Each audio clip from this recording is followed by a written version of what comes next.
Bienvenue dans Cœur de Papa. Je suis Aurélien, papa des 4 merveilleux enfants que vous venez d'entendre. Et je vais vous partager mes aventures et réflexions d'être un papa à 100%. Au programme, ma vision de la parentalité, de la paternité, de l'instruction des enfants, de leur santé et de la mienne, et de l'intégration de tout ça dans le quotidien. Entre doux rêves et réalité, c'est parti pour l'épisode d'aujourd'hui. Bon retour dans les podcasts Cœur de Papa. Aujourd'hui, je reçois un homme que j'ai rencontré en 2022 grâce à la formation et la retraite membership de Francis Gendron. Depuis, on garde le contact via un petit groupe WhatsApp où on se retrouve une fois par mois. Et donc, j'ai l'honneur et le plaisir de recevoir David Rideau. C'est à la fois une tête bien faite et un cœur engagé. Il m'inspire par son regard lucide et profond sur sa vision du monde. Il jongle entre le numérique, l'intelligence collective et la simplicité volontaire avec une grande justesse. Merci David d'avoir accepté cette invitation. Euh, j'ai envie de te lancer plutôt que de te dire vas-y présente-toi comme on pourrait faire d'habitude. Moi j'ai envie de te lancer sur une petite anecdote qui m'avait marqué. Tu parlais un peu de ton envie de fumer. On dit souvent t'as un peu ce côté ours, un peu ce côté au premier abord de la retraite quand je t'avais vu, un peu le côté je m'en foutisme, allez vous faire foutre, moi je fais ce que je veux, enfin tu vois un peu ce côté-là. Et voilà, à force d'échanger, de te connaître, on sent que c'est un petit peu, ou c'est même beaucoup plus subtil, et que c'est un peu une vision un peu de peut-être de l'épicurisme, une philosophie de vie que tu aurais creusé, que tu aurais développé au cours des années. Donc voilà, si je veux te lancer un peu là-dessus, si tu as quelque chose à nous partager sur un peu cette vision de la vie que tu peux peut-être avoir ou de philosophie de vie. Ça commence fort, hein. C'était effectivement, je crois, en lien avec ce qu'on a envie d'être soi-même et le souci qu'on a de ce que ça va faire aux autres, je dirais peut-être.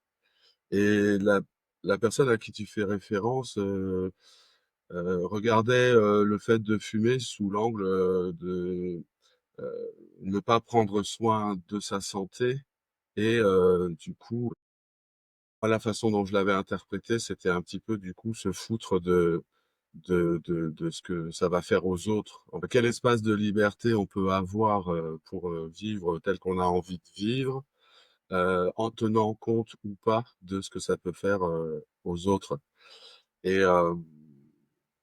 je crois qu'en fait, quand tu dis, quand on apprend peut-être un petit peu à me connaître, on se rend compte que c'est peut-être, bon, je sais pas, je dirais pas une façade, ce côté ours, mais c'est peut-être plutôt une posture un peu défensive qui consiste à dire, bah, après tout, moi aussi j'ai le droit d'être comme je veux et du coup, venez pas à m'enquiquiner avec ce que je suis et moi je vous autorise à être ce que vous voulez, donc la tolérance c'est réciproque, donc venez pas m'expliquer comment je dois vivre, quoi. Et je crois que c'était quelque chose qui l'avait marqué. Dans mon souvenir, ça touchait quelqu'un d'assez proche pour elle, d'avoir vu souffrir quelqu'un des conséquences du tabagisme. Ça l'affectait à l'endroit où moi j'exprimais une sorte de je m'en foutisme peut-être par rapport à ça. Et du coup, c'était dans son esprit peut-être un manque de considération pour l'entourage, en fait. Je sais pas si c'est le souvenir que toi tu... Oui, oui, je crois que ça faisait écho directement à son mari aussi, où elle militait, enfin, elle luttait un peu pour que, pareil, qu'il arrête de fumer. C'était un peu la guerre dans le couple, je crois, à propos de ce sujet-là. Et Ouais. que une fois que tu avais exprimé ta vision, ça avait vachement fait écho, j'ai l'impression, chez elle, et que ça l'avait peut-être remis en question ou vu sous un angle différent. Oui, oui, oui. Oui, et je pense que ça faisait écho peut-être à un endroit où, bah, quand on aime quelqu'un dans son entourage, et quand on le sait être prisonnier de ce type d'addiction, parce que faut reconnaître, ce que c'est. Bah, en même temps, on se sent quelque part, un peu impuissant parfois parce que, face à l'addiction, c'est pas facile de faire le poids, je pense, quand quelqu'un est pris dans une addiction et on peut avoir, tous les bons arguments raisonnables pour l'aider à aider cette personne à essayer d'en sortir. Si la personne n'a pas décidé d'elle-même d'en sortir, c'est peine perdue, quoi. Et ça peut même être, je pense, parfois, contre-productif que de vouloir aller, contre la volonté de la personne. Et peut-être que l'écho que ça avait fait, pour cette personne du groupe, c'était, ben, en fin de compte, c'est tout ce que tu essaies de faire produit peut-être, en fin de compte, l'effet inverse, quoi. Et ça, Ouais. c'est dur à digérer peut-être, ouais. Et ça, Ouais, moi, ouais. ça pourrait me faire rebondir sur, bah, quelque chose dont tu as parlé, quand tu parlais d'intelligence collective. Pour moi, c'est très en lien avec la communication non violente. Marshall Rosenberg qui disait, mais avant de donner un conseil à quelqu'un, assurez-vous qu'il vous a demandé quelque chose. À tous les endroits où on essaie de conseiller, de prêcher une bonne parole à quelqu'un qui n'a rien demandé, qui n'a pas demandé d'aide, bah, en fait, c'est peine perdue. Heu, c'est même une forme d'ingérence quelque part parce que on a chacun notre liberté dans notre vie et on a aussi la liberté de se détruire, en fait. Donc, même si ça fait pas plaisir à ceux qui nous aiment, bah, quelque part, c'est notre liberté la plus fondamentale, en fait. Ouais. Ouais, tu fais bien de citer Rosenberg parce que, ouais, je me suis fait aussi former à la CNV et donner des conseils, c'est en tout cas pour moi, c'est vraiment quelque chose que j'ai du mal à me retenir des fois de faire. C'est quelque chose, tu compris quelque chose ou que ce soit sur, voilà, sur la santé, sur l'alimentation, tu as envie de dire: «Ah bah tiens, moi je fais ça, tu devrais essayer ça», alors qu'effectivement la plupart du temps les gens ont rien demandé quoi et donc du coup ça marche pas.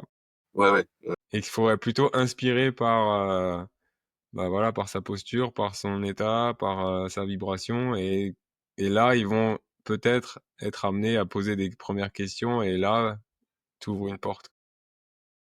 Oui, oui, ce que tu dis, je pense, la question de l'exemple, en fait, peut-être plus que de la leçon. Ouais, C'est et peut-être là, du coup, en lien avec, la thématique que toi tu as choisie, sur, le côté de la parentalité, c'est peut-être effectivement l'endroit où, on a plus à transmettre, en étant soi-même, bien dans ses baskets, bien dans sa vie, bien dans sa tête, et en donnant cet exemple, à voir, plutôt qu'en, faisant des, leçons de morale, à nos gamins, pour leur dire, «Sois comme ceci, sois comme cela, sois sage, tiens-toi bien», ça marche, peu. bah, ça fait écho aussi à un podcast que j'ai écouté où aussi de merde, j'ai pas donné son prénom, Dansbourg, Arnaud, je crois? Non, Thomas? Thomas Dansbourg, voilà, Luxembourg. Dosambourg, qui disait, voilà, niveau de l'éducation d'un enfant, il y a qu'une chose qui marche, c'est l'exemplarité, l'exemplarité, l'exemplarité, quoi. Ouais, bah, oui, ouais. Ouais et oui, ça se voit. Et l'exemplarité, alors pour refaire le lien avec, mon propre parcours, hem, je dirais peut-être, une exemplarité qui cherche pas à être parfaite. Heu, Mmh. c'est, parce que, de ma propre expérience, quand on a un modèle parental, qui fixe la barre, un peu trop haut, ça peut aussi créer un effet, un petit peu pervers, de d'un idéal qui serait inaccessible, quoi.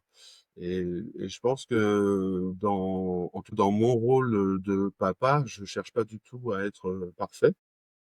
J'ai des défauts, je les cache pas à ma fille. Je suis papa, d'une jeune fille qui a 12 ans aujourd'hui et à aucun moment, j'essaie de lui faire croire que, je suis exempt de tout défaut et j'espère que ça lui permet de garder un espace de liberté pour dire que, un être humain qui se construit, a le droit à l'erreur, a le droit à l'imperfection, a le droit de se planter parce que c'est quand on se plante qu'on apprend et que, bah, c'est comme ça qu'on se construit.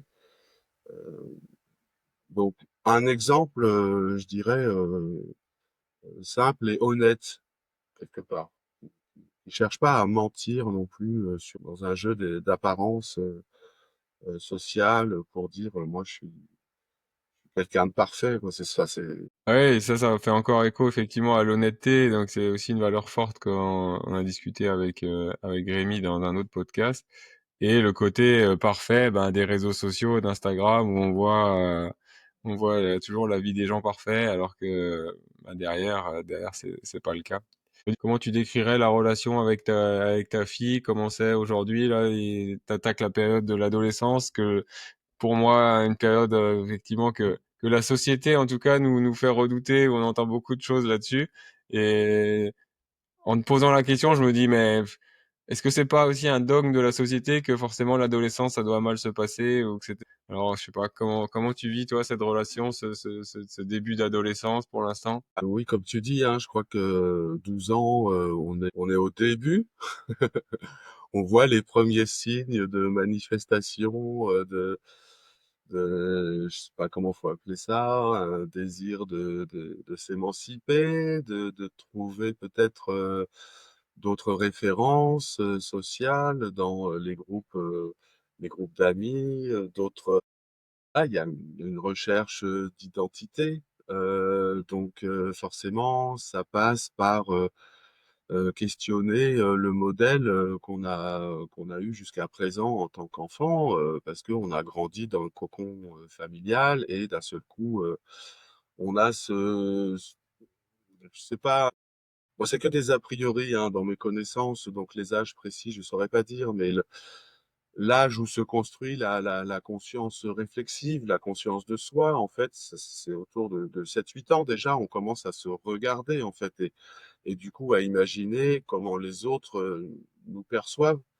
Alors que peut-être avant, dans la petite enfance, on n'a pas encore ce double regard, sur soi-même. Et quand on commence à avoir ce regard sur soi, ben, forcément, on va commencer à prendre en compte ce que les autres vont penser de nous. Et ça fait partie de notre construction, identitaire, de choisir comment on veut se définir. Et donc, bah, l'adolescence, c'est un petit peu l'âge où, on se dit: «Bah, en même temps, papa et maman, eux, ils sont comme ça, mais moi, comment j'ai envie d'être?» Et j'ai autour de moi, des exemples, des copines, ou d'autres parents de mes copines ou de mes copains qui sont différents, où les règles sont pas les mêmes, et du coup, pourquoi chez moi les règles, elles sont comme ça et pourquoi ailleurs, elles sont différentes? Donc c'est forcément un âge où on commence à avoir, envie d'élargir un petit peu la vision de son monde, quoi, de sortir du précaré de la famille, et ça, pour les parents, heu c'est pas forcément, facile à gérer parce que, d'un seul coup, ça oblige à prendre en compte quelque part, d'autres types de fonctionnement, d'autres types de repères que l'enfant va amener dans le système familial, et bah, on peut se retrouver avec, tout et n'importe quoi, j'ai envie de dire. On sait pas à quoi on peut s'attendre, en fait. Et je crois que moi, dans ma façon de l'aborder, très modestement, je dirais au maximum rester présent à ce qui se passe, rester, à l'écoute, accepter, la remise en question, de mes propres valeurs peut-être aussi, parce que, bah, je prétends pas détenir, une vérité quelconque, et moi-même, j'ai hérité, de par mes parents, de par, toute une vision, transgénérationnelle, de valeurs, et parfois aussi de choses qui sont encore à l'état, inconscient chez moi. Et c'est un vrai travail que, d'accepter de se dire: «Ah tiens, là, je suis confronté à quelque chose, Ça cadre pas du tout avec mon système de valeurs. Qu'est-ce que ça vient questionner? Et Je te rejoins sur, effectivement rester ouvert et la remise en question, être à l'écoute. Mais est-ce que tu penses pas que, justement, tu dis remettre en cause les valeurs, et là, ça me dérange un peu plus parce que tes valeurs, tu as peut-être pu en hériter de tes parents, de l'éducation, mais normalement, à nos âges, on les a quand même vraiment choisies maintenant, ces valeurs-là. Est-ce que est-ce que justement ça doit pas être le socle sur lequel les enfants et les ados doivent se dire, bon, ici, il y a ces valeurs-là, ok, on peut être ouvert à d'autres choses, mais ici, il y a ces valeurs-là, et c'est le cadre, en fait, du foyer familial, et que justement, ces valeurs-là soient pas remises en question. Je donne un exemple tout bête, et d'ailleurs, c'est une de mes autres questions que tu pourras enchaîner après, c'est à l'adolescence, moi, ce qui me questionne le plus, ça va être la gestion du téléphone portable, du réseau social, à quel âge tu leur en mets un. Voilà, peut-être dans le foyer, voilà, elle va venir, ah bah chez ma copine, elle fait ce qu'elle veut, elle a un téléphone depuis ses 5 ans, voilà, elle est à l'aise là-dessus, elle fait ce qu'elle veut. Moi, je veux faire pareil, tu vois. Imagine, elle vient avec ça, alors que toi, tes valeurs, c'était, ben non, en plus tu viens du monde du numérique, tu es au courant des dangers et des bienfaits aussi de cette technologie. Mais voilà, ici, les valeurs, c'est, je dis n'importe quoi, hein, mais ici, c'est 1 heure de téléphone par jour, par exemple. Et parce qu'elle viendrait avec des trucs plus ouverts, ok, tu peux être ouvert, mais est-ce que t'as pas quand même des valeurs socles, quoi, qui là devraient ne pas changer? Quel est ton point de vue un peu là-dessus? on fixe des règles, on fixe un cadre, et puis après, on en discute. Si je prends notre exemple très précis, on s'est mis d'accord avec ma femme sur le fait que notre fille aurait droit à 35 minutes par jour. Ça a déjà été l'objet d'une grosse négociation parce qu'au début c'était 30 minutes et elle a grappillé 5 minutes. Voilà. Depuis qu'elle est rentrée en cinquième, là, cette année, quand les devoirs sont faits le soir, elle a le droit à 5 à 10 minutes de rab en fin de journée.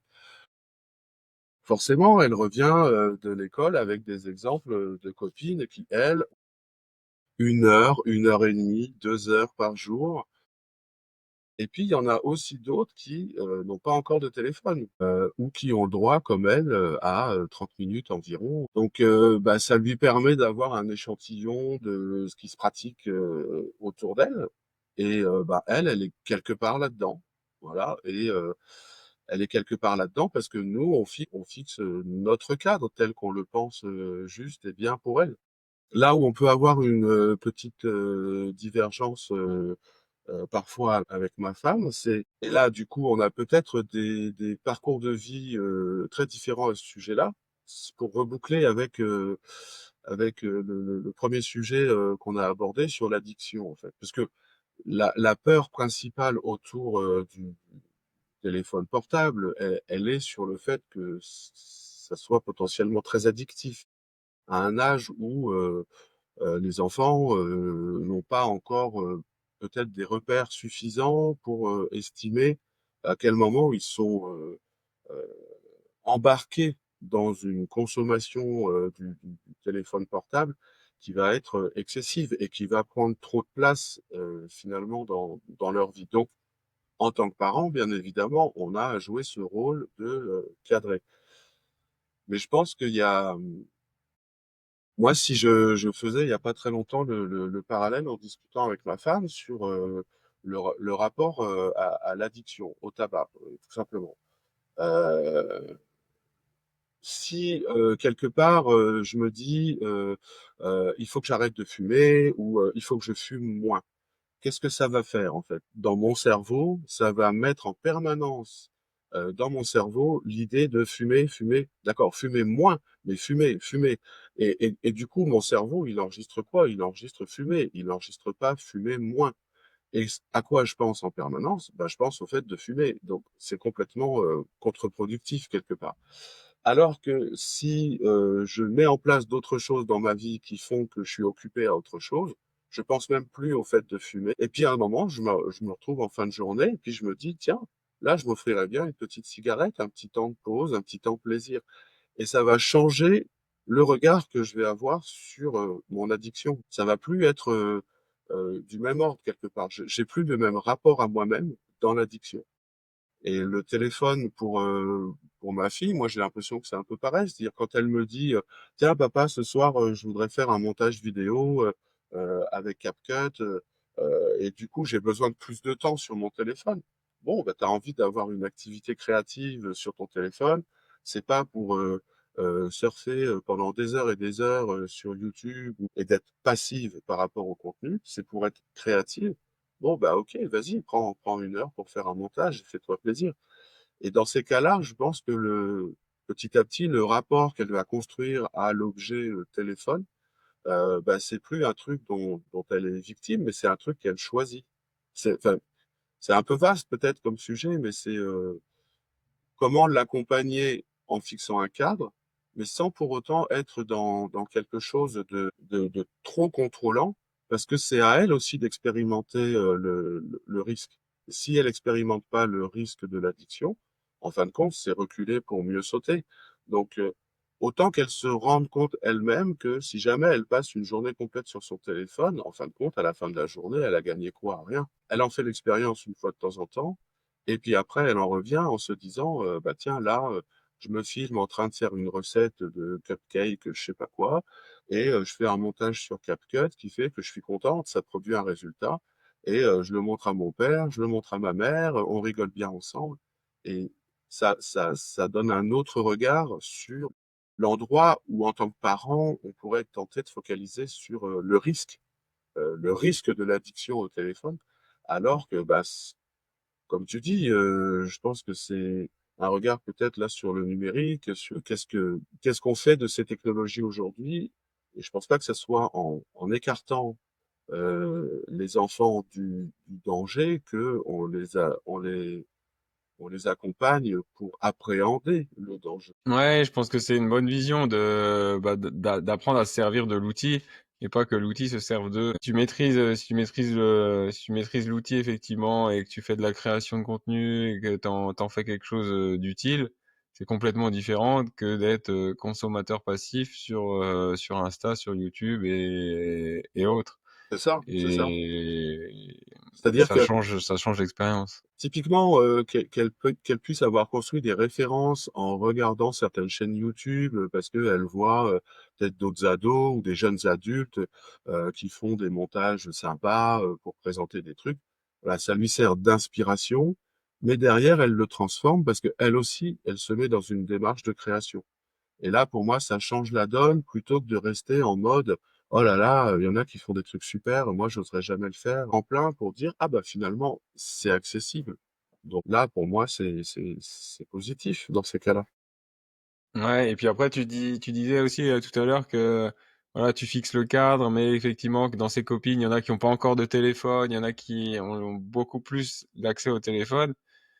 Moi, ma crainte et ma peur, c'est que la norme, ça va être full accès au téléphone et celui qui a pas d'accès au téléphone, il va être mis de côté et il va être de plus en plus rare dans la société.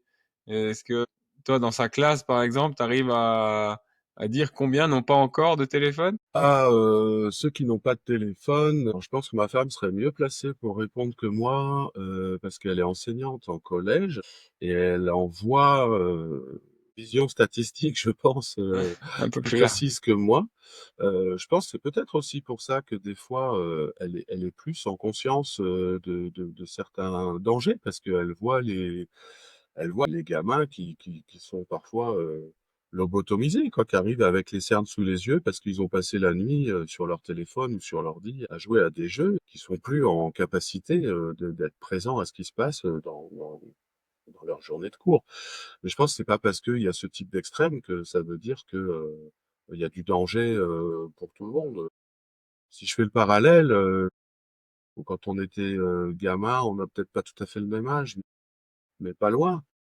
Des risques avec, certaines addictions, il y en avait déjà et c'est pas parce que certains étaient dans des formes extrêmes par rapport à certaines addictions, que ça veut dire que tout le monde, dérive vers ce type, de d'abus. Donc après, les peurs en tant que parents, je pense que c'est des leviers très puissants et ça fait aussi partie du rôle de parent que de prendre conscience de nos propres peurs pour pas justement les projeter sur les gamins. C'est pas facile ça, Ouais. c'est pas facile parce que, on a tellement à cœur de les protéger peut-être que parfois en voulant les protéger, on les empêche de faire certaines expériences aussi et c'est pas parce qu'ils feront certaines expériences qu'ils vont forcément tomber dans certaines, dérives. Oui, même les erreurs, quand tu regardes en arrière, elles te servent dans le qui tu es aujourd'hui et dans ton parcours de vie, dans voilà, même les pires choses qui t'arrivent, finalement tu peux en tirer des leçons et avancer et te construire grâce à ça, quoi, aussi. Ouais, ouais, tout à fait. Et pour revenir, ouais, sur les enfants, sur ta fille en général, enfin sur les enfants en général, toi, le fait de devenir papa, heu, est-ce que ça a changé des choses radicalement dans ta vie? Ou est-ce que tu l'avais conscientisé un petit peu avant et mis peut-être préparé des choses? Ou comment c'est arrivé? Qu'est-ce que ça a changé la venue d'un enfant dans ta vie? Alors oui, ça a changé des choses dans ma vie. Heu, je pense que ça a ancré quelque chose pour moi dans un désir de vivre déjà. C'est peut-être un regard sur mon propre parcours, en fait, où, moi j'ai beaucoup grandi avec, comme je t'en parlais tout à l'heure, le souci du regard des autres. Et quand on est, je pense dans dans dans cet excès de qu'est-ce que les autres vont penser, on est parfois un petit peu ignorant de nos propres désirs. Et c'est un risque quelque part parce que du coup, pour fixer son propre cap, pour, faire des choix de vie, c'est pas toujours évident quand on a l'impression d'être toujours dépendant de ce que les autres vont en penser. Et par rapport au fait de devenir papa, je crois que c'est quelque chose, voilà, qui crée un sentiment de responsabilité. Du coup, bah, je suis là et ça fait partie des raisons pour lesquelles je sais que je suis là. C'est parce que pour ma fille, puisque je suis orienté quelque part, psychiquement sur le fait, de penser d'abord aux autres avant de penser à moi. Ça, je pense que c'est une nature profonde que je changerai peut-être jamais, et c'est très bien comme ça.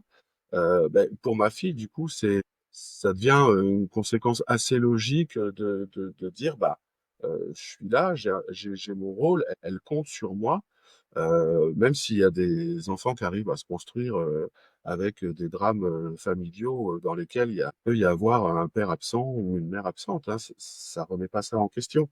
Mais moi, je suis là, ma femme est là aussi, donc notre fille a la chance d'avoir, ses 2 parents, pour l'aider à se construire et ça lui permet d'avoir ce double regard, ce multiréférentiel d'adultes autour d'elle qui vont l'aider à se construire dans son chemin. Oui, moi, à un moment donné, je tiens à jouer ce rôle-là pour elle, et donc de remplir ma vie quelque part avec, des choix qui vont faire du sens pour moi, de façon à ce qu'elle voit elle aussi que, en fait, des chemins de vie, il y en a 150 millions qui sont possibles et on le voit dans la diversité de ce qui se passe, sur la terre.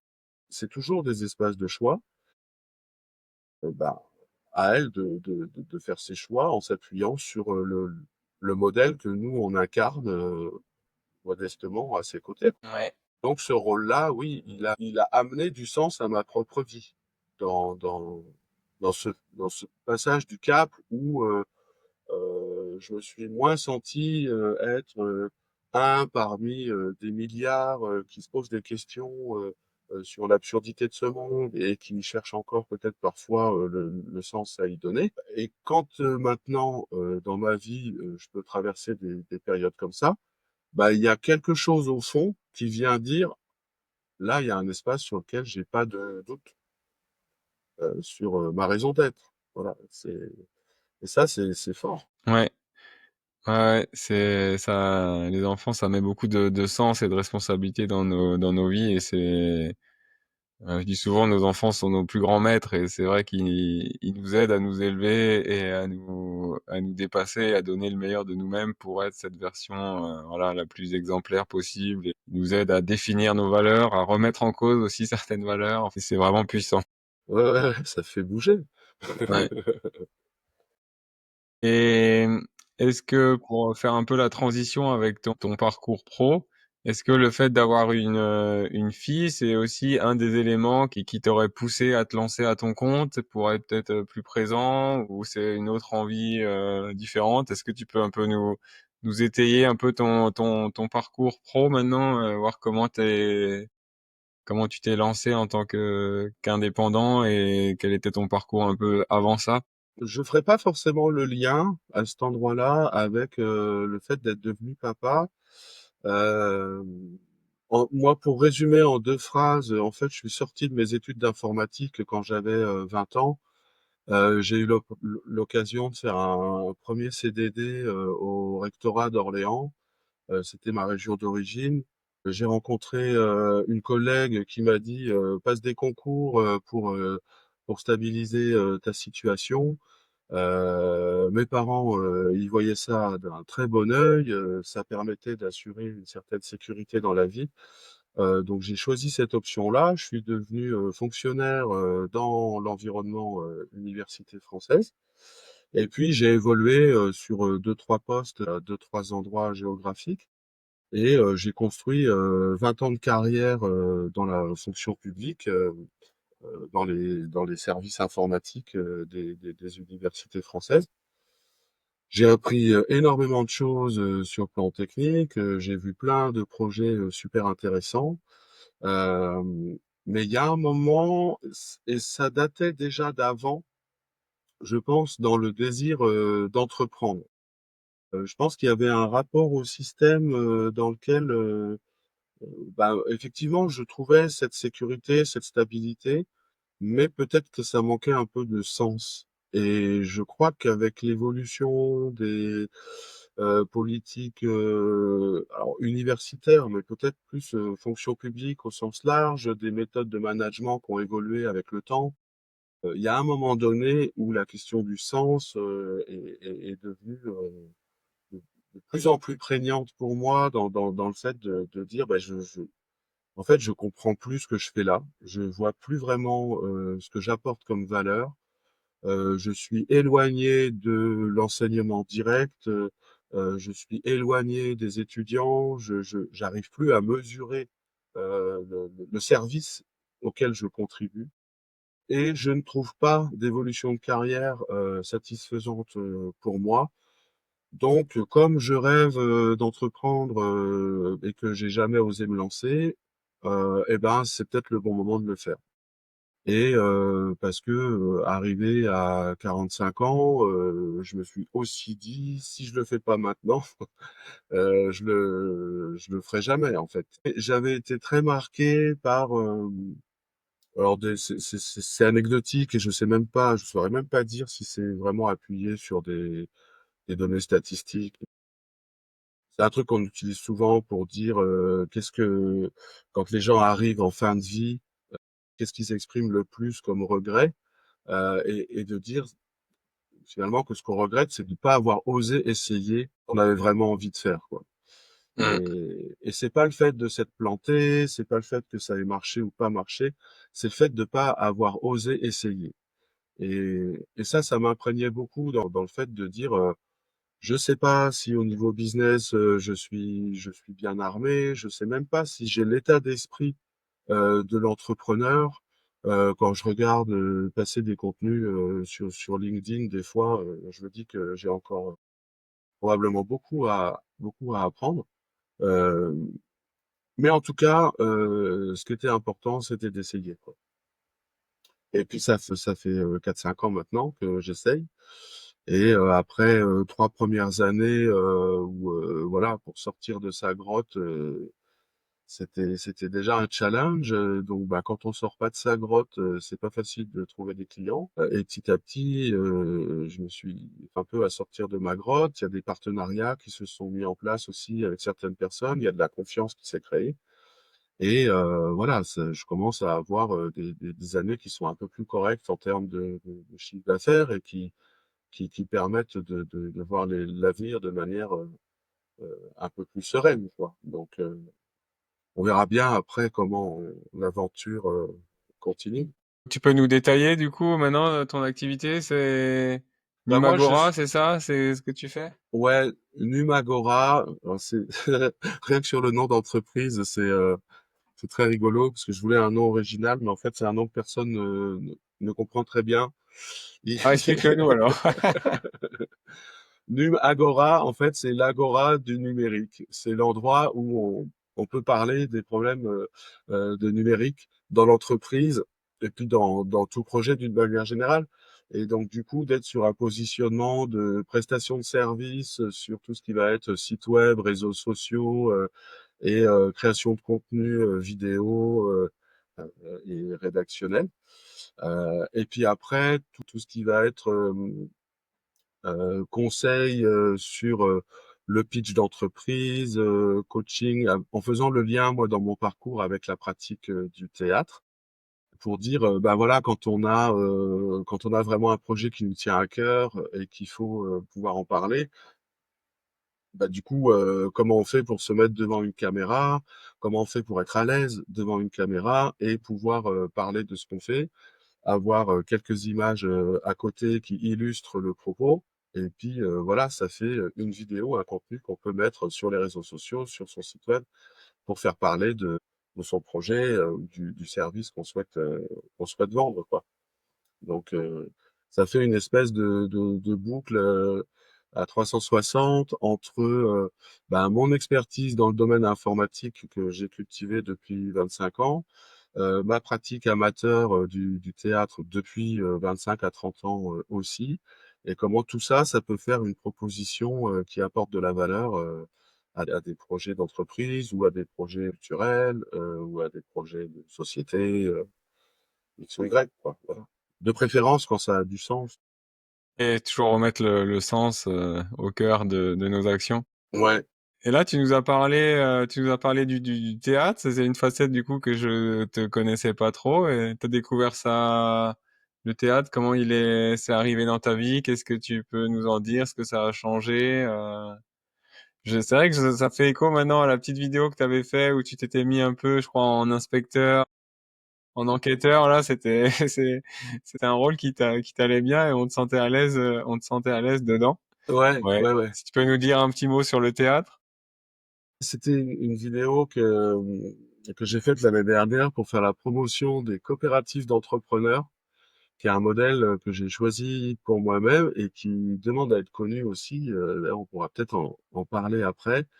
Euh, et effectivement, c'était pour faire la promotion de ces coopératives d'entrepreneurs, imaginer une vidéo fiction, enquête policière, un peu en mode usual suspect. Tous les indices sont déjà là, affichés au mur, et les entrepreneurs qui veulent se lancer ne parlent que de la micro-entreprise et ne voient pas sous leurs yeux le modèle de la coopérative.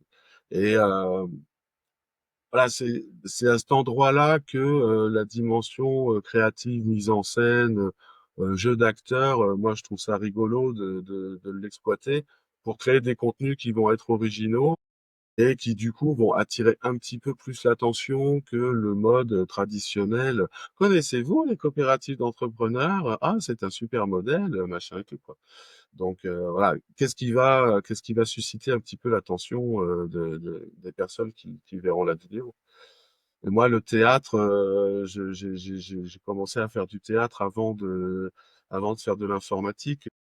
Quand j'avais 7-8 ans, j'avais déjà des pratiques d'atelier de théâtre dans mon petit village de naissance.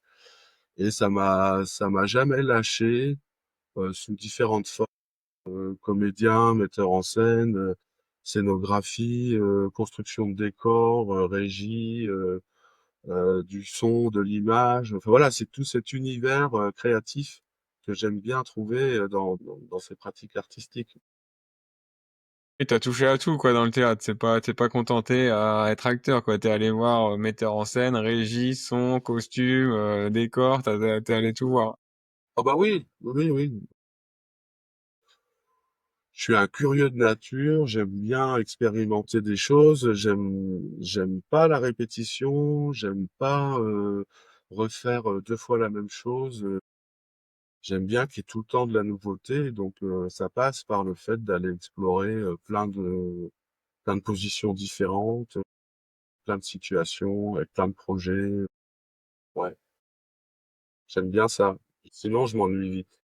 Et, et dans ton boulot et même une vision plus globale, sociétale, qu'est-ce que tu penses de l'avènement maintenant des IA? Oh, euh, vaste sujet.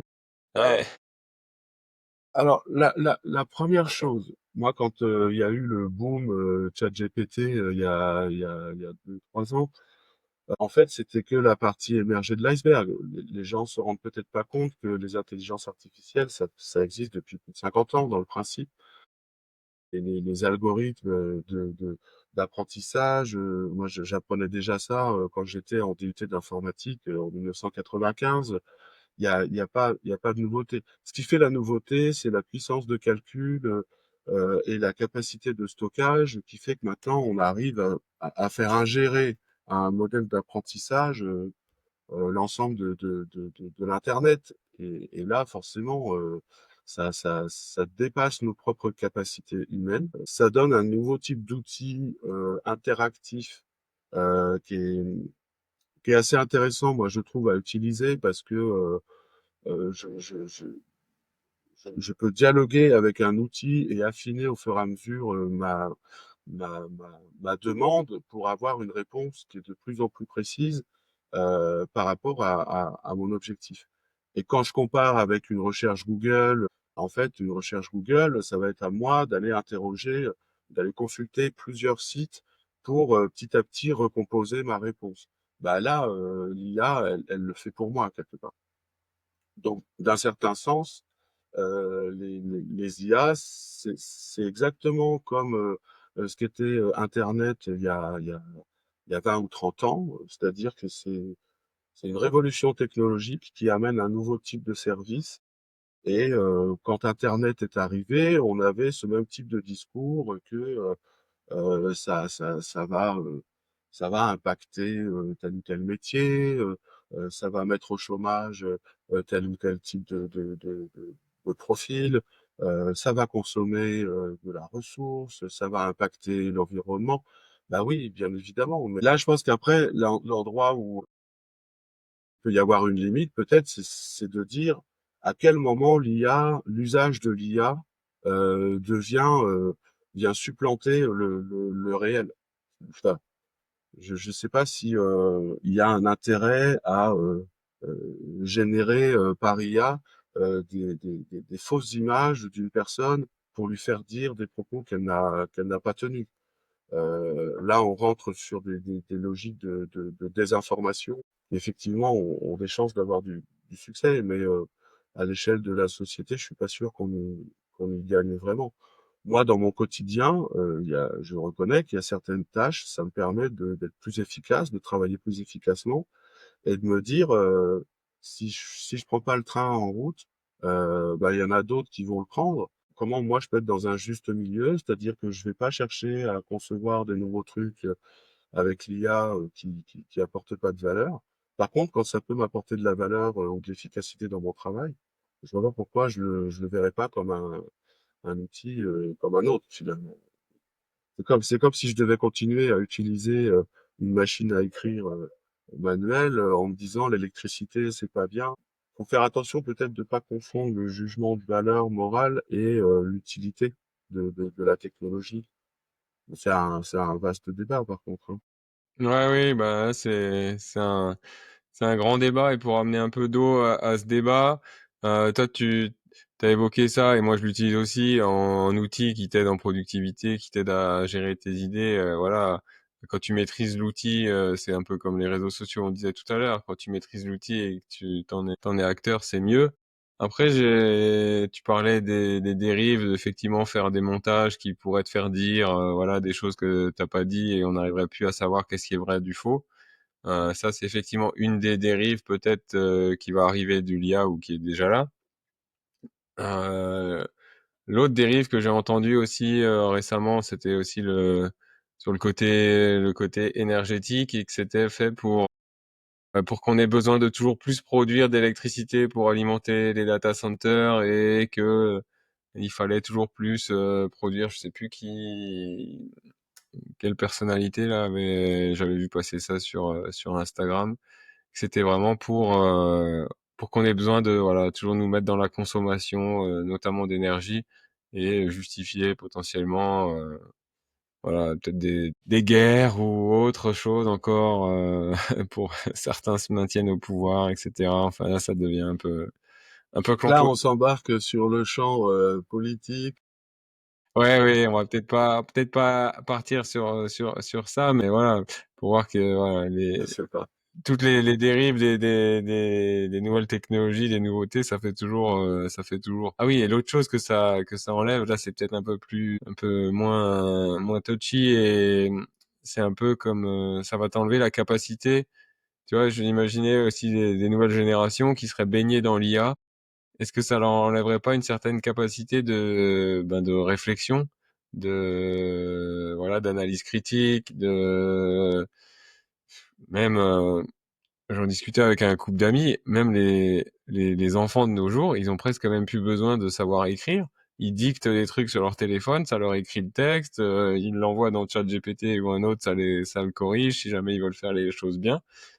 Même le fait de simplement écrire avec un stylo, est-ce que ça risque pas de disparaître, quoi, des Euh, capacités comme ça? Ouais, si, si, si. Alors là-dessus, ouais, là-dessus, j'aurais peut-être plus à dire. Euh, le premier point que tu mentionnes, je trouve sur le fait que les gamins aujourd'hui, ils pourraient euh, faire leurs devoirs par ChatGPT et du coup ne même plus avoir besoin d'apprendre des connaissances et ensuite d'apprendre à les restituer ou les organiser. Ah, je pense que c'est un petit peu un leurre. Déjà parce que moi, je trouve que les intelligences artificielles, c'est un très bon outil, mais on a tous entendu parler des phénomènes d'hallucination sur les intelligences artificielles. Une intelligence artificielle, elle saura pas dire je sais pas. En fait, elle va inventer une réponse, même si elle n'a pas de réponse. Moi, j'avais fait l'exercice l'année dernière pour m'amuser sur le sujet de la procrastination. Je m'étais dit, tiens, je vais créer un faux médicament qui s'appelle la procrastine. Je sais plus quel nom j'avais donné. Et du coup, j'avais fait un exercice de pensée avec ChatGPT de lui dire, tiens, voilà, est-ce que tu connais ce médicament-là? Il dit, non, je connais pas ce médicament-là. Je lui explique ce qu'est le médicament et après, je lui dis, vas-y, imagine que le médicament existe et fais-moi une page de vente pour faire la promotion de ce médicament. En fait, à partir du moment où je lui dis: «Imagine que», ChatGPT, il accepte et il va me trouver tous les arguments les plus valables pour, proposer ce médicament qui n'existe pas. Et donc, si on l'applique à un sujet de connaissance X ou Y, qui aurait pas fait partie des données d'apprentissage de cette IA qu'on utilise, bah, l'IA, elle peut se mettre à halluciner, à répondre n'importe quoi. Et si on n'a pas là, en tant qu'être humain, la connaissance pour vérifier que l'IA n'est pas en train de raconter n'importe quoi, bah, en fait, on va recopier n'importe quoi sur la copie et puis on va avoir un beau zéro parce que le prof, il va dire, mais ça sort d'où ça? Et ça se voit comme le nez au milieu de la figure que le gamin ou bah, même des adultes hein, n'ont pas la maîtrise du sujet pour pouvoir vérifier si l'intelligence artificielle a pondu quelque chose qui est vrai ou pas. Ça serait le premier point. Et le deuxième point, et là, c'est plus en référence à la façon dont moi qui m'avait interpellé, dont l'être humain a évolué et la façon dont notre cerveau s'est construit, a évolué au moment où, on s'est redressé sur, 2 pattes au lieu de 4 en tant qu'être humain.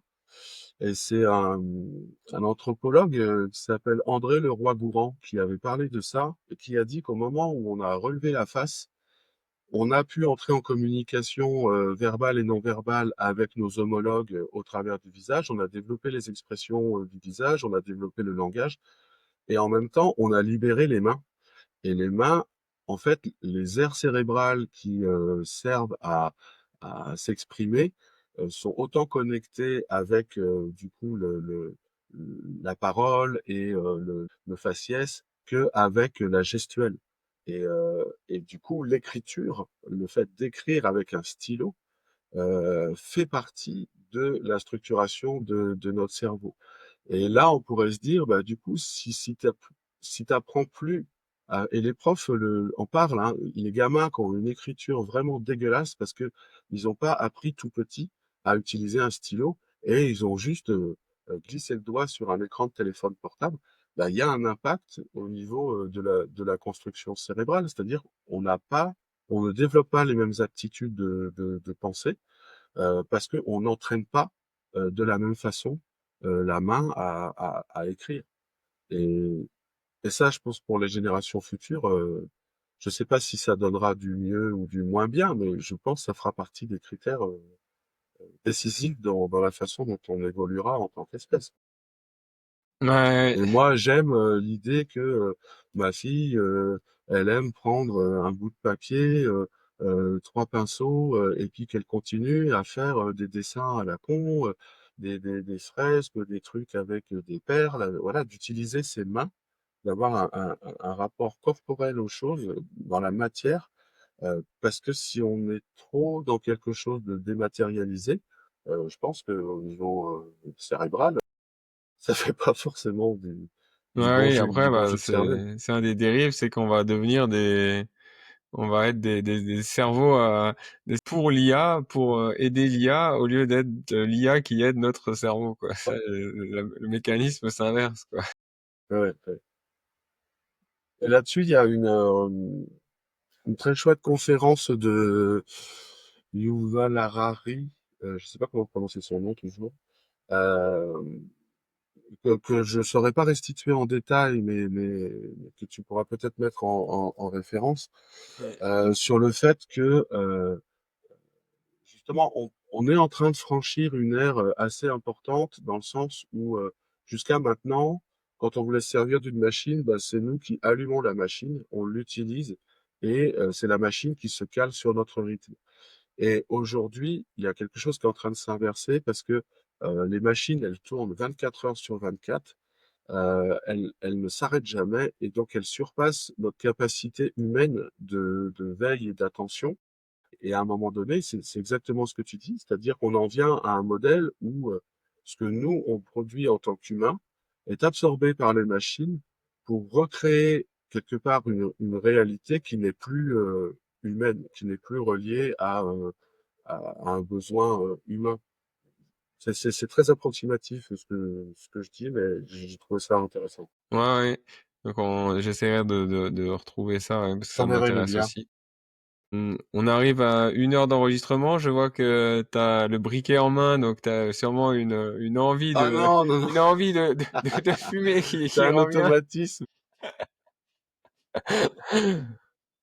Euh, euh, non, mais on va doucement se diriger vers la conclusion. J'espère que cette heure d'échange t'aura permis de moins fumer et de pas avoir pensé à fumer pendant tout l'épisode. Non, mais tu Alors, vois, j'ai besoin d'avoir quelque chose dans les mains. oui, oui, c'est Et vrai que du moi coup, j'ai j'y mon petit pense pas. stylo. Tu vois, c'est un moyen. Cité ben, Harry, t'as cité Rosenberg, t'as cité pas mal de choses. Ouais. Dans mes questions que j'aime bien poser, c'est toi en tant qu'homme ou en tant que papa, si t'as des ressources qui t'ont inspiré, que ce soit sur paternité, sur l'éducation, ou même sur l'entrepreneuriat, sur quelque chose qui t'a vraiment marqué, que tu aimerais partager? Je sais pas si ça serait sur Aria ou enfin, je sais pas si c'est sur une thématique particulière, plus en lien à des questionnements personnels et ce que j'ai abordé à un moment donné sur la conscience qu'on a de nos propres désirs. Moi, je suis un grand fan de René Girard, qui a théorisé ce qu'on appelle le désir mimétique. L'exemple typique, c'est les deux gamins qui jouent dans le bac à sable. Il y a deux voitures rouges. Ils pourraient avoir chacun une voiture rouge pour jouer. Mais en fait, il y a qu'une seule des deux voitures rouges qui est intéressante, c'est celle que un gamin a prise. Et du coup, l'autre gamin, il va vouloir la voiture rouge que l'autre il a prise, et il va pas du tout attacher de l'attention à la deuxième voiture rouge. Et si le premier gamin prend l'autre voiture rouge, c'est cette voiture rouge qui va devenir intéressante et non. Alors que c'est exactement les deux mêmes. Et ce que ça révèle en fait, c'est que on pense avoir des désirs qui nous sont propres et on se rend pas compte à quel point on désire ce que les autres peuvent avoir. Et que de cette mécanique-là découle toute une logique de à quoi on s'identifie pour se construire et pour rêver d'être. Alors ça peut être un entrepreneur à succès, ça peut rien que le fait d'être une bonne personne, d'être dans le camp des bonnes personnes. Voilà, on s'identifie à l'idée qu'on est quelqu'un de bien. Et c'est déjà un des premiers pièges, moi je trouve, chercher à être quelqu'un de bien parfois. Euh, et à partir de ce moment-là, il explique aussi en quoi c'est ça qui va devenir fondateur de beaucoup de rivalités dans les sociétés humaines. Parce qu'à partir du moment où on convoite la même chose que le voisin, eh ben, ça veut dire que le voisin devient un rival. Et c'est au cœur de beaucoup de choses qui nous empêchent de faire société et de coopérer. Tiens, on n'a pas parlé de l'entreprise, le modèle d'entreprise coopérative. C'est pas grave. On peut, on a encore le temps, hein. Bah, disons que moi, c'est un modèle que j'ai choisi parce que justement, on Attends, entend. finis sur Girard, et après je te Pardon. relancerai une autre question sur le modèle coopératif. Ok. Ouais, ouais, ouais, tu me donnes la parole. Tu sais, après, ça peut. Euh, mais en fait, bah, j'avais fini. Il explique simplement que à partir du moment où on sort d'un modèle coopératif parce que on se laisse embarquer par notre désir mimétique, et effectivement, on va changer de regard sur notre voisin. On va le voir comme un ennemi, comme un rival, parce qu'on convoite ce qu'il a. Et c'est au cœur des moteurs du désir humain. Et je trouve que Ah, ça m'amène ça n'est à... pas assez, identifié quand tu parlais aujourd'hui de politique, de partir sur ce genre de sujet. Je pense que c'est une grille de lecture qui peut expliquer beaucoup de choses aujourd'hui dans ce qu'on voit Ça sur les m'amène réseaux à sociaux. enfin, une grosse réflexion. Déjà, je pense les publicitaires, eux, l'ont bien compris, ce système-là, et ils vont vouloir te vendre la plus grosse bagnole que ton voisin, la plus grosse maison, la plus grosse tondeuse, toujours avoir mieux et plus, et te faire croire que c'est ça le bonheur, alors que, en fait, ben, on C'est-à-dire que s'aperçoit. pour te vendre la plus grosse voiture, ils vont pas seulement filmer la grosse voiture, mais ils vont mettre quelqu'un qui a une jolie nénette à côté de lui dans la voiture, plus une super montre, plus des super lunettes, etc. Pour que toi, tu t'identifies pas au fait d'avoir la voiture, mais tu t'identifies à la personne qui est au volant de la voiture. Mm. Elle est là, la puissance du marketing, dans le fait d'exploiter le mécanisme d'identification et de désir mimétique. Donc, on fantasme tous sur l'entrepreneur à succès ou sur, voilà, bah, simplement parce qu'on s'identifie à quelqu'un qui y est arrivé et on se dit pourquoi pas moi, mais c'est pas si simple que ça, je pense. Et donc tu disais, donc il a le désir minimétique, c'est le nom d'un bouquin, et c'est le nom de son ouvrage. Et est-ce que tu peux nous dire toi aussi, si tu retrouves le nom, que je puisse le mettre aussi dans à la fin de l'article, je mettrai les références. Et l'autre question, c'est maintenant qu'on a conscience de ce désir mimétique, est-ce qu'il propose quelque chose pour en sortir? Du coup, tu parlais d'être plus dans la coopération que dans la rivalité. Est-ce que c'est des choses qui préconisent ou juste le fait d'en avoir conscience, ça permet entre guillemets, de l'éviter? Alors, je pense que en avoir conscience, c'est le premier pas. Ouais, c'est toujours.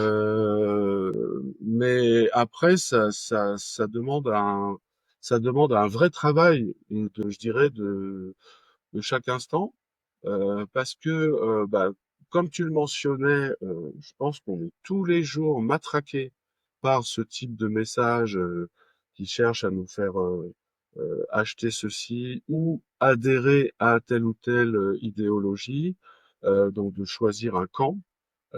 Et ben, quand on choisit un camp, ça veut dire qu'on désigne un adversaire. Dans la théorie de René Girard, il y a toute la logique du bouc émissaire, c'est-à-dire sur qui on fait porter la responsabilité de notre propre malheur.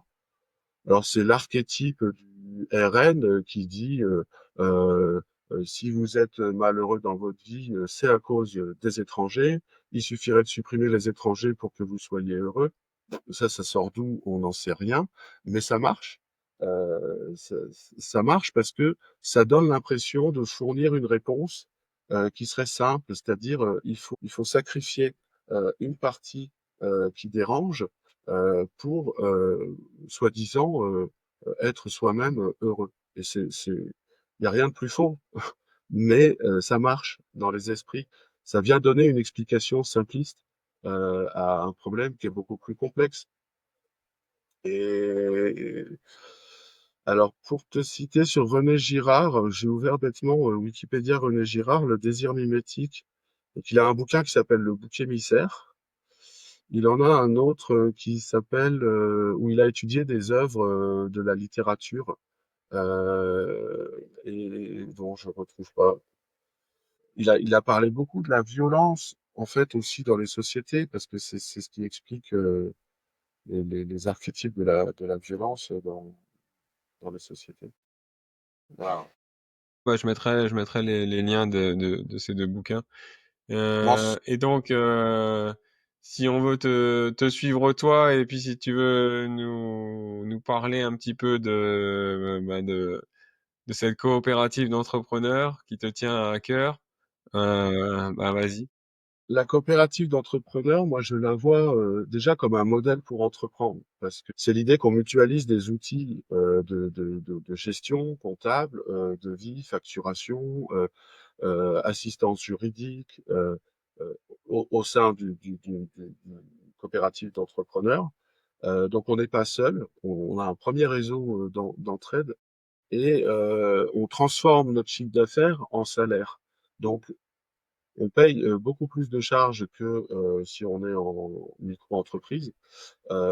Mais à l'inverse, moi, j'ai des fiches de salaire du coup qui correspondent à mon activité. Et je trouve que c'est un modèle au niveau, voilà, pour faire simple, hein, parce que ceux qui voudront se renseigner pourront aller chercher des références ou des infos à ce sujet-là. Mais au-delà de ça, moi, je trouve qu'il y a quelque chose de très intéressant, c'est d'être à la fois entrepreneur et salarié. Et je trouve que dans notre monde aujourd'hui, justement, il y a beaucoup trop de dichotomies gauche-droite entre, enfin, c'est historique, mais entre le camp des salariés, le camp des patrons. Alors, est-ce qu'on est de gauche? Est-ce qu'on est de droite? Et du coup, quand on est de gauche, on dit c'est salaud de capitaliste. Quand on est de droite, on dit c'est feignant d'ouvrier. Et on est déjà dans ce type de clivage et de désignation d'un ennemi. Et on est complètement dissocié en ayant toujours à l'esprit cette logique de qui est la cause de notre malheur. Et quand on est entrepreneur salarié, ben on est les deux en fait. C'est que moi je suis à l'initiative de ma vie d'entrepreneur, d'aller chercher des clients, de construire des relations de confiance avec des clients, avec des partenaires, de faire vivre mon activité. Mais je suis en même temps salarié de ma propre activité. Et du coup, je vois les deux facettes du modèle. Je peux avoir des avantages sociaux parce que je suis salarié et je peux aussi avoir la liberté d'entreprendre parce que je suis entrepreneur. Donc je suis plus en train dans ma tête de me dire il y a un camp qui est bien et il y a un camp qui est moins bien, quel que soit le côté où je me place. Il y aurait pas de salariés s'il n'y avait pas des entrepreneurs.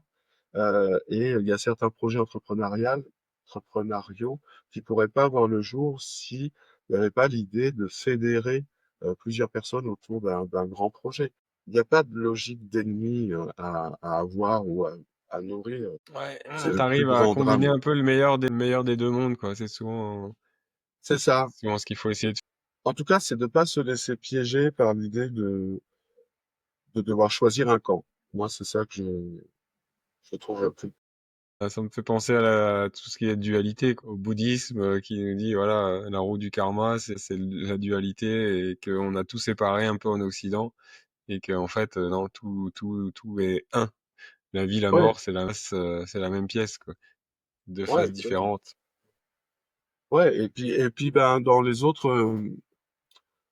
références, mais qui est très lié, je trouve, moi, c'est Franck Lobvet. Je sais pas si tu le connais, mais tu pourrais l'inviter d'ailleurs. Je pense il a un regard très intéressant aussi sur la paternité, euh, qui parle énormément de la façon dont finalement on rencontre dans la vie des situations qui vont faire miroir avec ce qu'on a entre la mimésis de René Girard et le miroir de Franck Lobvet. Moi, je suis passionné par tous ces mécanismes, en fait, tous ces mécanismes. Comme par hasard, je rencontre une situation où euh, quelqu'un va m'enquiquiner pour telle raison. Et c'est quelque chose auquel moi, je suis attaché. Je te donne un exemple. J'aime beaucoup marcher pieds nus. Quand je fais de la vidéo, j'aime bien pouvoir me déplacer comme un chat, tu vois, un peu discret quand j'ai un tournage à faire. Je suis tombé sur une cliente qui m'a dit quand même, c'est un petit peu choquant de venir dans un lieu social pieds nus. Ah bon? Merde. Du coup, à l'endroit où moi je trouve que ça me permet de bien faire mon travail, elle en fait un enjeu de c'est bien, c'est pas respectueux, etc. Qu'est-ce que je fais de ça? Est-ce que je claque la porte ou est-ce que finalement je vais quand même au bout du projet et je discute avec cette personne pour lui expliquer? Ben, en fait, c'est là que je trouve la vie s'amuse à m'amener une situation où le fait d'être pieds nus, ça va devenir un problème. Et est-ce que là, du coup, c'est un truc auquel moi je tiens? Et bah du coup, les tournages suivants, est-ce que je mets des chaussures ou pas, quoi? Et c'est Franck comment? J'ai pas bien compris le nom. Franck Lobvet. Ça s'écrit comment ça? Lopve. Il a plein de formations et il parle beaucoup de tous ces sujets, en fait, où à chaque fois, tu es susceptible de voir les choses sous plusieurs angles de vue. Et très souvent, on se cantonne à son propre point de vue et du coup, faire un petit pas de côté pour regarder les choses différemment, ça permet parfois simplement de changer de Ouais, l'interaction. raconte-nous quand même la fin de l'histoire. Alors, tu lui as mis tes chaussures dans la tronche à la nana ou tu as continué à marcher pieds nus ou tu as juste remis tes chaussures? Ce sera pour le prochain épisode. Ok, on va teaser comme ça. Non, c'est pas important. Et donc, ma dernière question que j'aime bien poser aussi toujours, c'est si tu as un peu répondu avec Franck, j'arrive pas à prononcer, Lopfe, L'objet, ouais. Lopbe. Ou est-ce que tu aurais quelqu'un effectivement d'inspirant qui t'a inspiré que je pourrais inviter pour continuer ces épisodes de podcast? Alors j'ai un petit peu réfléchi, mais j'avoue que dans mon entourage personnel, j'ai pas trop d'idées. Je voudrais pas impliquer des personnes contre leur gré ou les nommer contre leur gré. Dans dans les personnes qui sont plus déjà dans une posture publique, bah oui, il peut y avoir Franck Lobet. Quelqu'un qui a repris les travaux de René Girard aussi, qui s'appelle Bhaskar, qui a une chaîne YouTube qui s'appelle Bhaskar Hypnomachie, qui est un psychologue conférencier et qui parle beaucoup aussi de ces phénomènes d'hypnose collective. Peut-être que ça pourrait être quelqu'un qui apporte de l'eau à ton moulin. Quelqu'un d'autre aussi, moi, qui m'a beaucoup inspiré, c'est un psychanalyste qui s'appelle Serge Sommer Et une de ces vidéos conférences qui m'a le plus interpellé, c'est celle où il dit que l'adulte n'existe pas. Euh, que je trouve assez stupéfiante. En fait, il explique que quand on est gamin, on construit une image de l'adulte et que, en fin de compte, on regarde des adultes qui jouent des personnages pour chercher à être grands, mais qu'en fin de compte, on est tous en train de se duper les uns les autres à jouer un rôle et que on n'a pas de passage radical de l'enfance à l'adulte. C'est un cheminement, c'est une évolution graduée. Et il n'y a pas un moment donné où on devient adulte. Ça y est, on est adulte. C'est pas vrai. Il y a des rites de passage, il y a des événements marquants, mais il n'y a pas ce moment.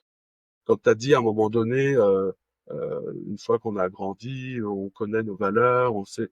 Moi, aujourd'hui, j'ai 50 ans, je saurais même pas dire finalement des fois si mes valeurs, elles sont vraiment arrêtées définitivement. C'est un truc qui est en perpétuelle évolution, quoi.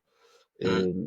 Et, et Serge Sommer est quelqu'un qui parle beaucoup de ça, finalement, de remettre un petit peu les choses à leur place sur le côté, arrêtons de se prendre le chou à savoir qui on est, est-ce qu'on sait se définir, et pour revenir à quelque chose de plus simple quelque part, quoi. Un peu moins dans les... Peut-être que d'ailleurs je suis pas fidèle à sa pensée, mais un peu moins dans des jeux d'apparence, mais un peu plus dans quelque chose d'authentique.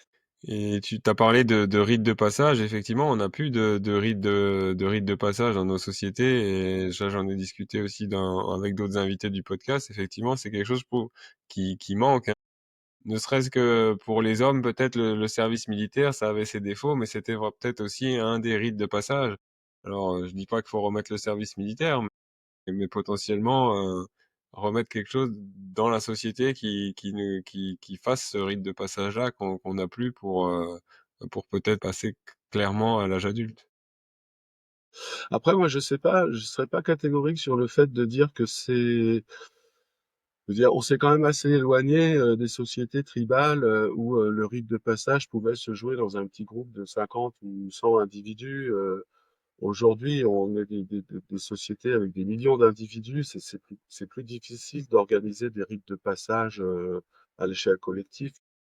Moi, je serais tenté de penser que ça repose davantage sur le groupe familial, le petit cercle, c'est-à-dire que moi, des rites de passage, je peux en créer pour ma fille quand j'ai envie.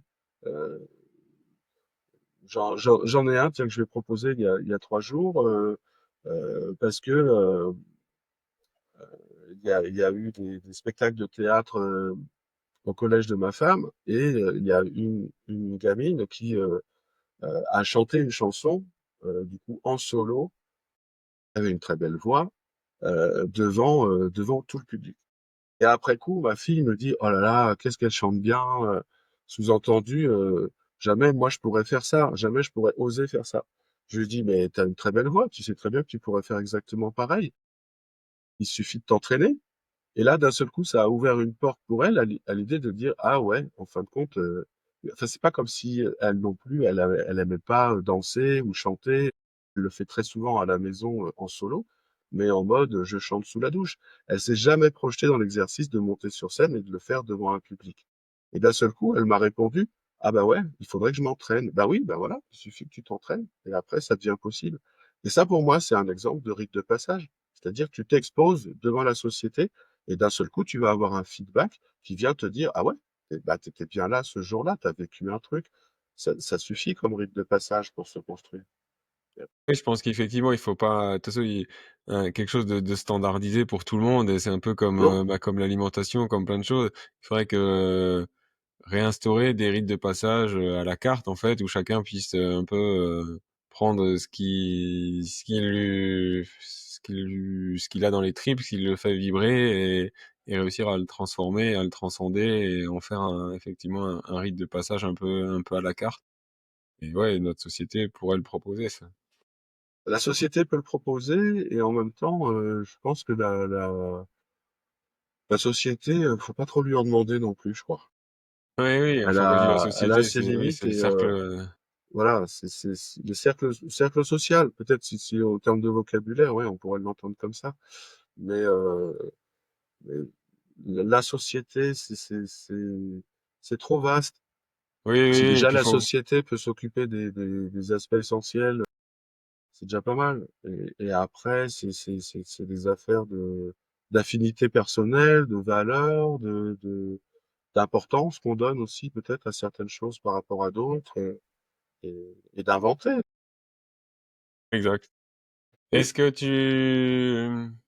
il y a un sujet qu'on n'aurait pas évoqué, que tu aurais envie encore de parler, ou si tu as un petit mot de la fin, une petite conclusion à cet échange, je te laisse le mot de la fin. Le mot de la fin,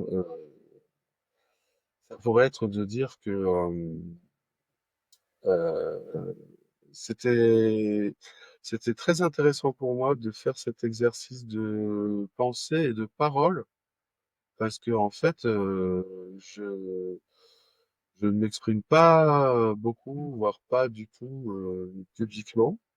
Et j'étais assez touché que tu me proposes de faire ce podcast avec toi, en partant de quelque chose de très simple, en fait. Voilà, pas partir sur des sujets très compliqués. Et j'étais un petit peu anxieux, moi, à l'idée de savoir de quoi j'oserais parler publiquement en me disant, voilà, est-ce que ça peut convenir, pas convenir? Et je pense que j'ai parfois un regard qui consiste à penser qu'il y a trop de gens qui s'expriment et que c'est pas forcément dans le but de produire beaucoup de valeur et que c'est un jugement qui me piège parce que du coup ça me met un petit peu la pression à l'idée de dire voilà moi faut que je dise des trucs intéressants et du coup je dis rien. Et là bah du coup c'était l'occasion de le vivre en direct avec toi et j'ai trouvé ça plutôt sympa comme exercice. Un grand merci à toi Aurélien pour ça et puis longue vie à ton podcast de Cœur de Papa, ouvert et généreux. Ah, merci beaucoup à toi, David, d'avoir accepté cette invitation. C'était un super échange. Et puis, ben, on se dit à très vite. Ok, merci. Ciao. Ciao. Merci d'avoir écouté cet épisode de Cœur de Papa. Une des personnes qui m'inspire, c'est Pierre Rabhi, avec la légende du colibri. Chacun fait sa part. Alors partage-moi tes idées, tes réflexions, tes envies de prochains sujets, tes expériences. C'est ta manière, à toi d'apporter ta goutte d'eau à cette aventure. Et si ce podcast t'a plu, n'hésite pas à lui donner une note 5 étoiles et à laisser un commentaire. Tes retours sont précieux. Ils nous aident à faire grandir cette communauté de pères engagés. On se retrouve très bientôt pour un nouvel épisode. D'ici là, prends soin de toi et de ceux que tu aimes. Ciao!